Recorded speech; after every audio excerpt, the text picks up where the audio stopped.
Hi, it's Tug here again. I'm jumping ahead to chapter 20 in Tug's Trek, my memoir of moral injury. Um, and moral injury is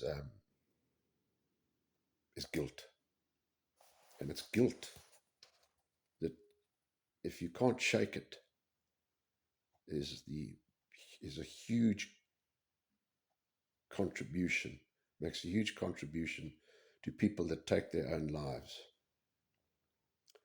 When the land invasions had first started in Zimbabwe, I had flown out a box of rootstock which I intended to propagate in a nursery in South Africa.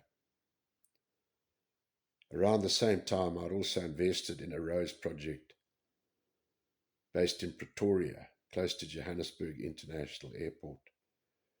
The plan had been to breed a new variety I had developed, which was pale white, and I'd call the rose Amy, often unaccented to Amy. It's a feminine given name of French origin, translated as beloved. The English equivalent is Amy, my eldest daughter. My mind was racing and I became super productive, being able to get lots done in very little time, trying as best I could to live with myself after abandoning the farm in Zimbabwe. I became hyperactive and didn't rest. My mother and Jane told me to slow down. They knew I was on the brink of a breakdown. I kept drinking Chardonnay and recalled that my early days boarding at kindergarten and killing people under orders in the army weren't as easy as we made it out to be. I was clearly in a state of serious hypomania. I sought out credit to buy a new Honda SUV and was busy looking at buying an expensive house in Pretoria on a golf estate. I had all the ideas in my mind of how easy it would be, but my thinking was neither sustainable nor possible. I didn't have an established farm like Ceres as collateral and was heading towards overcommitment I would regret. I assumed this was my first real episode of severe psychotic mania, and looking back on it, I'm surprised it took so long. In the previous 7 years, I'd faced the headwinds of more torment than I would have wished on my worst enemy. Rich had undergone a life saving operation. I'd been through a costly divorce. Amy had suffered from severe seizures, and Lauren's multiple medical challenges had taken their toll.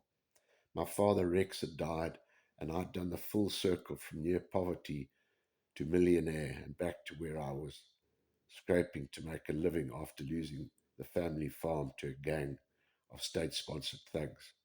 The financial institutions were still hounding me, and the pressure I'd been under was only imaginable to others. Lauren's condition filled my heart with despair, and it angered me when people close to us insisted she was perfectly normal. To avoid confrontation, I would step away out of sight and break down in tears, shouting silently in my head that they were lying. Tell it as it is, for heaven's sake, I would cry out within myself. Despite my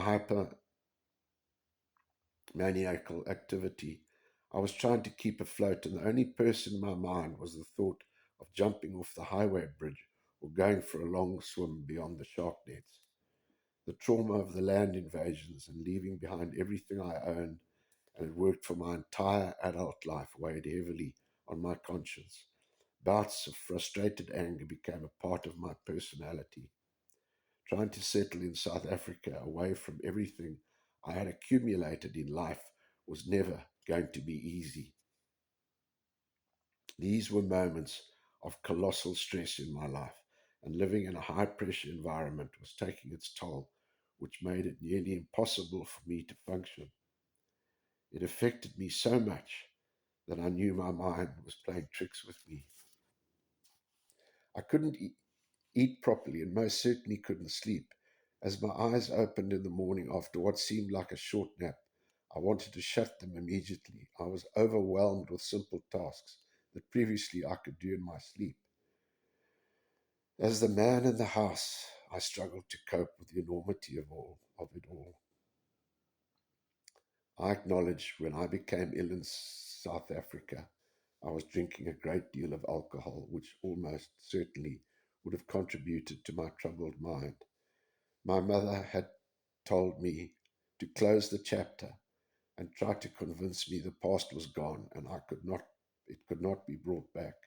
But she was wrong. I lived with the past daily. To bury it, I started burning photographs of our happy memories. I'm going to leave it there.